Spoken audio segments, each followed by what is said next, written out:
താൽക്കാലിക VC നിയമനത്തിലെ സർക്കാർ governor പോരിനിടെ മന്ത്രിമാർ രാജ്ഭവനിൽ. മന്ത്രിമാരായ R ബിന്ദുവും P രാജീവും ഗവർണറെ കാണുന്നു.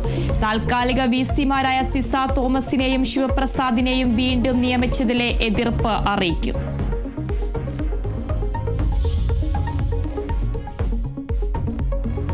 ഛത്തീസ്ഗഡിൽ കന്യാസ്ത്രീകൾക്കെതിരായ കേസ് റദ്ദാക്കുന്നതിൽ അപ്പീൽ നൽകുന്നതിൽ തീരുമാനം പിന്നീട്. നിയമോപദേശം തേടിയ ശേഷം ഹൈക്കോടതിയെ സമീപിക്കാൻ സഭാ തീരുമാനം.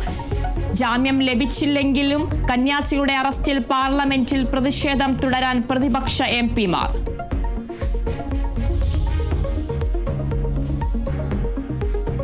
പ്രൊഫസർ MK സാനുവിന് കേരളത്തിന്റെ അന്ത്യാഞ്ജലി. രാവിലെ 10 മണി മുതൽ എറണാകുളം ടൗൺ ഹാളിൽ പൊതുദർശനം.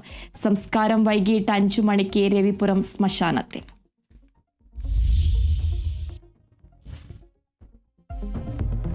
പത്തനംതിട്ട പുല്ലാട് ഭർത്താവ് ഭാര്യയെ കൊലപ്പെടുത്തി. മരിച്ചത് ആലംതറ സ്വദേശി ശ്യാമ. ഭാര്യ പിതാവിനും പിതൃസഹോദരിക്കും പരിക്ക്. പ്രതി അജിക്കായി തിരച്ചിൽ തുടരുന്നു.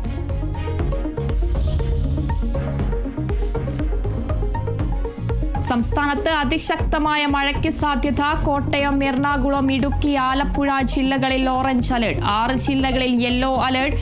തെക്കൻ കേരളത്തിൽ കടലാക്രമണത്തിനും സാധ്യത.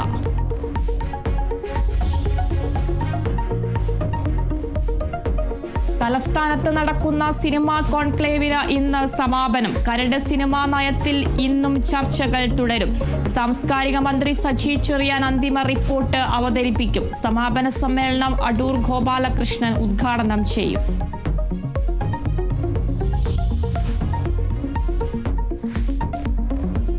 ഓവൽ ടെസ്റ്റിൽ ഇംഗ്ലണ്ടിനെതിരെ വിജയപ്രതീക്ഷയിൽ ഇന്ത്യ. ഇംഗ്ലണ്ടിന് 374 റൺസ് വിജയലക്ഷ്യം.